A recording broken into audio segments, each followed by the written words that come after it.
Ever feel like you're faking it and just waiting for someone to call you out? Like you somehow stumbled into your success and don't actually belong? Well, you're not alone.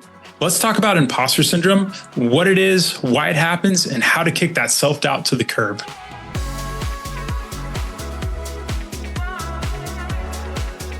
Man, some days I feel like a complete imposter. Like I'm just waiting for someone to find out that I don't actually know what I'm doing. This feeling has come up in several jobs I've held where I felt completely over my head and out of my depth. When imposter syndrome hits, it often starts with a thought like, man, I have no idea what I'm doing. From there, it spirals into fear of disappointing others, negative self-talk, perfectionism, and dwelling on mistakes.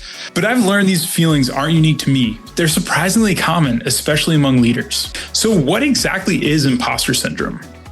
Imposter syndrome is the persistent feeling of self-doubt and inadequacy despite evidence of success. It's a mental state where people feel like imposters, worrying that they'll be exposed as unqualified, even though they're often high achieving. Studies show that about 70% of people experience imposter syndrome at some point in their careers, especially leaders and high achievers. So if you're feeling this way, you're far from alone. 7 out of the 10 people around you have likely felt the same way at some point in their lives.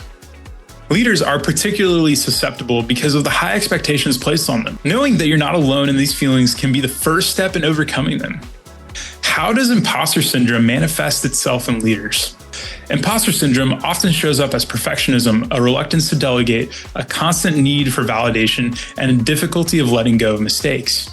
Imposter syndrome can lead you to over-prepare for presentations or projects, spending way more time than you need to make every detail perfect. You might start second-guessing decisions, worrying about mistakes, or that other people will notice you don't have all the answers. And by the way, no one does.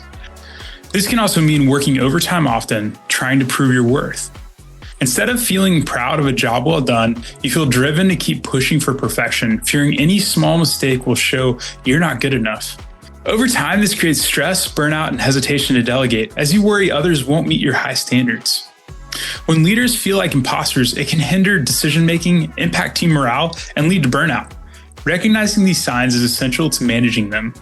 You might be asking yourself, what are some strategies to overcome imposter syndrome? To combat imposter syndrome, leaders can practice self-awareness, refrain from negative thoughts, and take time to celebrate their achievements. It's also crucial to view setbacks as growth opportunities rather than failures. Adopting the mindset of win or learn, no losses can help you see every experience as a step forward on your leadership journey. Here are 3 practical skills to develop in order to overcome imposter syndrome. Celebrate wins by regularly acknowledging your accomplishments, big and small, to remind yourself of your capabilities. Seek mentorship. Talk to mentors who've experienced similar feelings and can provide validation and guidance.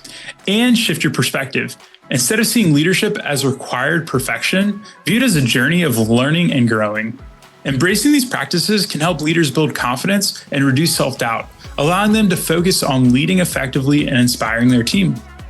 This week, take time each day to celebrate one accomplishment, no matter how small.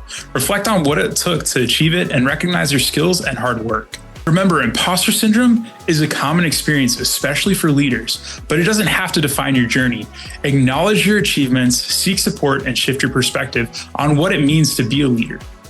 Have you ever felt like an imposter? Share your experience in the comments below. I'd love to hear how you've worked through it or are planning to.